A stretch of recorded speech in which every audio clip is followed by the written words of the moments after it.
함께 기도하심으로 11월 8일 매일 예배 시작하겠습니다. 기도하겠습니다. 여호와를 기뻐하는 자에게 하나님께서 소원을 이루어 주시고 또 하나님의 말씀을 순종하는 데 하나님께서 복 주시님을 믿습니다. 하나님, 오늘도 하나님께서 우리에게 주시는 이 말씀을 우리가 사모함으로 나아갑니다. 하나님께서 모여서 예배하는 자에게 또 상황이 그러하지 못하여서 개인적으로 혼자 드리는 이 매일 예배 가운데 하나님 함께 하시고 우리가 이 예배 가운데에서 찬양하고 또 우리의 마음과 소원의 기도 제목을 하나님께 아뢰어 드릴 때에 하나님의 시간과 하나님의 방법으로 이루어지는 놀라운 시간 되게 허락하여 주시옵소서.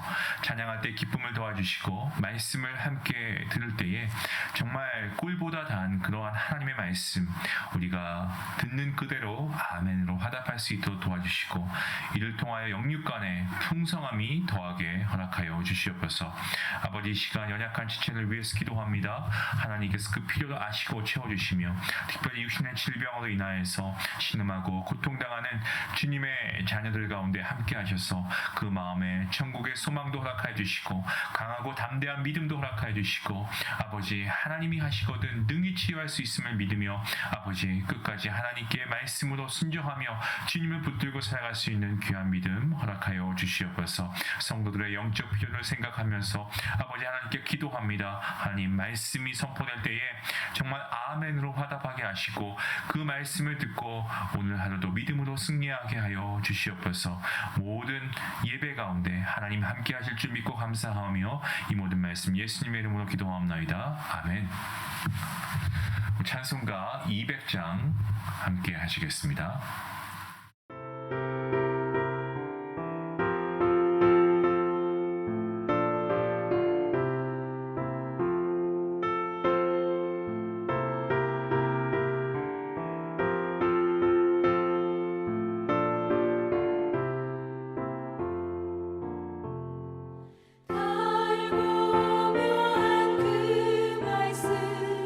생명의 말씀을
오늘 말씀은 잠언서 13장 13절부터 25절까지의 말씀 되겠습니다. 잠언서 13장 13절부터 25절까지 말씀 함께 말씀을 읽도록 하겠습니다. 말씀을 멸시하는 자는 자기에게 패망을 이루고 계명을 두려워하는 자는 상을 받느니라. 지혜 있는 자의 교훈은 생명의 셈이니 사망의 그물에서 벗어나게 하느니라. 선한 지혜는 은혜를 베푸나 사악한 자의 길은 험하니라. 무릇 슬기로운 자는 지식으로 행하거니와 미련한 자는 자기의 미련한 것을 나타내느니라. 악한 사자는 재앙에 빠져도 충성된 사신은 양약이 되느니라. 훈계를 저버리는 자에게는 궁핍과 수욕이 이르거니와 경계를 받는 자는 존영을 받느니라. 소원을 성취하면 마음에 달아도 미련한 자는 악에서 떠나기를 싫어하느니라. 지혜로운 자와 동행하면 지혜를 얻고 미련한 자와 사귀면 해를 받느니라. 재앙은 죄인을 따르고 선한 보응은 의인에게 이르느니라. 선인은 그 산업을 자자손손에게 끼쳐도 죄인의 재물은 의인을 위하여 쌓이느니라. 가난한 자는 밭을 경작함으로 양식이 많아지거니와 불의로 말미암아 가산을 탕진하는 자가 있느니라. 매를 아끼는 자는 그의 자식을 미워함이라. 자식을 사랑하는 자는 근실이 징계하느니라. 의인은 포식하여도 악인의 배는 줄이느니라. 아멘. 여러분, 우리가 삶을 살아가다 보면은 많은 부분에서 어떤 하나를 선택해야 하는 그러한 결정의 순간이 다가올 때가 있습니다. 그래서 인생을 가리켜서 인생은 선택의 연속이다라는 그러한 말도 있지 않습니까? 어떠한 선택을 해야 하느냐, 어떠한 선택을 하냐에 따라서 한 사람의 인생이 결정되는 경우도 있습니다. 그렇다면 그 선택의 기준을 어디에서 찾을 수 있을까요? 세상에 많은 사람들은 얘기합니다. 재물이고 권력이고 또 명예, 이런 것들이 그들의 어떤 기준이 되어서 이런 기준을 가지고 선택을 하며 살아간다라고 합니다. 하지만 여러분, 우리는 어떻습니까? 하나님의 말씀을 통해 우리가 분명하게 알고 있는 사실이 있습니다. 성경은 하나님께서 말씀하시기를 우리가 하나님을 중심에 두고 선택을 하라고 말씀합니다. 하나님 뜻을 구하는 것, 그러니까 하나님께서 원하시는 것, 하나님께서 기뻐하시는 것을 선택하는 것, 이것이 지혜이다라고 말씀합니다. 왜 그렇습니까? 왜냐하면 하나님 중심으로 살아갈 때만 우리의 삶에 참된 기쁨과 평강이 주어지기 때문이고요. 우리가 성경에서 말하는 형통한 삶을 살아갈 수 있기 때문입니다. 여기서 말하는 형통한 삶은 여러분, 우리가 세상의 가치로 뭔가 돈이 많고 부족함이 없어 살아가는, 문제없이 살아가는 그러한 기준의 형통함이 아니고요. 하나님 뜻 가운데 우리가 하나님의 뜻을 따라 순종하면 하나님께서 하나님의 방법으로 그 길을 열어주시는데 그 길을 우리가 걸어갈 때 형통하다라고 말씀하는 겁니다. 하나님이 우리에게 이루어주신 길만큼 최고의 길은 없죠. 그보다 더 좋은 길은 없고 안전한 길은 없습니다. 그래서 오늘 14절 말씀을 보면 이 지혜로운 자의 교훈, 무엇이라고 말씀하고 있습니까? 생명의 샘이라고 했습니다. 우리가 살다 보면은 우리의 가진 학식과 지식만으로, 지혜만으로 선택하기 어려운 문제가 한두 번이 아니고 얼마나 자주 찾아오게 되는지 모릅니다.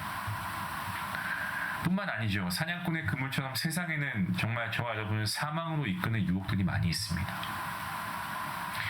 지금 막 한국 뉴스를 보시면 이 연예인들의 마약 사건들이 또 터지고 있는 것 같습니다. 여러분들 어떻습니까? 이런 유혹들이 세상 곳곳에 도사리고 있습니다. 이때 지혜로운 자의 조언이 나옵니다. 그리고 이 조언이 우리를 위기에서 벗어날 수 있도록 인도해 준다고 저는 생각합니다. 15절 말씀을 보시면 이렇게 말씀하죠. 선한 지혜는 은혜를 베푸나 사악한 자의 길은 험하니라 라고 말씀합니다. 이 말씀의 본래 이 선한 지혜는 은혜를 베푼다라는 뜻인데요. 이 말씀이요. 여기서 말하고 있는 은혜라고 하는 것은요, 어떤 누군가에게 다른 사람에게 베푸는 친절과 호의를 얘기합니다. 호의로운 사람 이렇게 얘기하죠. 이 사람들로 하여금 도덕적이나 윤리적 삶을 살아가게 하고 또한 그들의 삶을 어떤 선한 선한 방향으로 이끄는 조언을 해주는 것이 이 지혜로운 자의 특징입니다. 자, 반대로 이와는 대조적으로 이 괴사한 자의 길은 험하다라고 되어 있는데요. 괴사한 자, 좀 쉽게 번역하면은 사기꾼입니다. 거짓말쟁이. 험하다라고 하는 것은 이 돌무더기로 된 그야말로 좀 걷기 힘든 아주 난이도가 높은 험난한 지형을 의미하고 있는데요. 때문에 이 교묘하게 다른 이들을 속이는 사람, 간사하게 거짓을 행하는 그러한 사람들의 길은요, 험난할 것입니다. 자신의 유익과 번영을 위해서 사람을 속이고 거짓을 행하는 자는 결국에는 그 끝은 패망이라고 하는 길에 이르게 될 것을 알려주고 있습니다. 16절 말씀인데요. 이렇게 말씀하고 있습니다. 무릇 슬기로운 자는 지식으로 행하거니와 미련한 자는 자기의 미련한 것을 나타낸다라고 말씀합니다. 자, 슬기로운 자는 지식으로 행한다고 했습니다. 지식은요, 우리가 학식이라고 오해하면 안 됩니다. 학교에서 받는 가르침, 그것을 우리가 쌓은 머릿속에 계속 축적한 그런 어떤 학식이 아니고요. 여기서 지식은 하나님의 말씀을 의미합니다. 때문에 슬기로운 자는 어떻습니까? 밤낮으로 변화하는 자신의 감정. 그렇지 않습니까? 하루가 다르게 하루에도 12번씩 변하는 게 사람 감정이라고 하는데 정말 밤낮으로 변하는 자기의 감정이나 어떤 주변의 여건, 상황 이런 것에 이끌려서 행동하는 것이 아니고 하나님의 말씀을 기준 삼아서 움직이는 것입니다. 이게 바로 슬기로운 자입니다. 이와 같이 슬기로운 자는 그때그때 상황에 따라서 변하는 게 아니고 아주 초지일관, 계속해서 정말 일관된 기준으로 삶을 살아가고 있기 때문에 자기 자신과 주변 다른 사람들에게도 변치 않는 모습으로 나아갈 수 있는 거죠. 그리고 그러한 사람들에게 유익을 끼칠 수 있는 겁니다. 자, 그런데 반대로 미련한 자는 어떻습니까? 선택 기준이요, 자기의 감정이 됩니다. 상황에 따라서 계속해서 변화무쌍하게 달라지기 때문에 일관성이 없습니다. 그러한 사람은요, 좀 우유부단할 수 있죠. 그렇기 때문에 자기도 후회할 결정을 나중에 내리면서 후회하게 되고요. 또한 자기 혼자만 그렇게 피해를 보는 게 아니고 주변인들에게도 피해를 끼치게 되는 것을 봅니다. 18절 말씀입니다. 훈계를 저버리는 자에게는 궁핍과 수욕이 이르거니와 경계를 받는 자는 존영을 받느니라.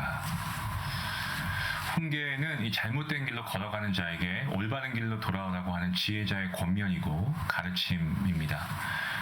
훈계를 버리는 자는 가난해지고 그리고 수치를 당한다라고 했습니다. 말들 중에서도 이 달리는 말이죠. 훌륭한 말들을 가리켜서 명마라고 합니다. 이런 명마도 재갈을 물리지 않거나 고삐를 꽉 붙들고 있지 않으면요, 이 말을 원하는 방향으로 이끌 수가 없다라고 합니다. 훈계와 견책을 본성적으로 좋아하는 사람은 없습니다. 아무리 자신에게 유익되는 그런 좋은 말도 옳은 말도 잔소리처럼 들리는 것이 사람의 본성입니다. 하지만 자신의 비위에 거슬린다고 해도 겸손하게 수용하는 또 그러한 겸허한 자세를 가진 자는요, 존영을 얻게 됩니다. 방금 읽었던 이 18절 말씀에서 존영을 얻는다는 것은요, 존귀한 삶을 살아가게 되고 비중 있는 인물이 된다라는 그러한 뜻입니다. 이것은 훈계를 지키는 자는 하나님께서 그의 삶을 복을 주시고요, 높이 세우신다라는 것을 의미하고 있는 말씀입니다. 특별히 여기서 훈계라고 하는 것은 사람의 지혜가 아니고 하나님의 말씀을 기준으로 삼아서 한 훈계를 말하고 있습니다. 우리의 삶이 하나님의 가르침에 비추어 볼 때는요, 하나님 말씀에 우리가 비추어 보면 잘못된 것을 우리가 알 수가 있죠. 그리고 지혜자가 훈계하고 견책할 때 받아들이는 것은 곧 하나님의 말씀에 순종하는 것과 같습니다. 때문에 훈계를 받아들이는 그러한 겸손한 자는 하나님의 말씀에 순종하는 자가 얻는 복을 누리게 되는 것입니다. 하나님께서 존귀한 삶을 살아가게 하시는 겁니다. 본문 20절 말씀입니다. 지혜로운 자와 동행하면 지혜를 얻고 미련한 자와 사귀면 해를 받는다 라고 말씀하고 있습니다. 우리가 어떠한 사람과 교제하는가 주의하라고 권면하고 있습니다. 지혜로운 자와 함께하는 자는 지혜를 얻게 되고 또한 미련한 자와 교제하면 해를 받게 됩니다. 지혜로운 자는 자기의 삶을 중요한 결정들을 하나님 중심으로 하는 자들을 의미하고 있습니다. 이러한 사람들을 주변에 두면 그들의 삶을 보고 배우면서 우리도 역시 비슷한 삶을 살아갈 수가 있는 것입니다. 하지만 반대로 미련한 자는 어떻습니까? 감정과 상황에 따라서 의사결정이 달라지고 또 자신의 유익만을 위해서 움직입니다. 어리석은 자들은 자기에게 은혜를 베풀었던 자에게도 악행을 범하기도 합니다. 따라서 이러한 미련한 자들의 주변에 있는 사람들도요, 결국에는 피해를 볼 수밖에 없습니다. 본문 21절과 22절 말씀입니다. 재앙은 죄인을 따르고 선한 보응은 의인에게 이르니라. 선인은 그 산업을 자자손손에게 끼쳐도 죄인의 재물은 의인을 위하여 쌓이니라.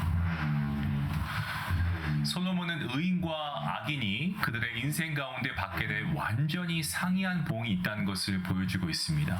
여러분, 죄인의 삶에는 재앙이 따라옵니다. 21절 말씀에 재앙이 따른다는 것은 이 재앙이 죄인을 추적하고 뒤따라온다라고 하는 그러한 뜻인데요. 죄인들은 제 아무리 재앙을 피하려고 해도 이 재앙이 집요하게 추적할 것입니다. 죄인은 결코 하나님의 눈에서 벗어날 수 없고 하나님의 심판과 벌을 피할 수가 없습니다.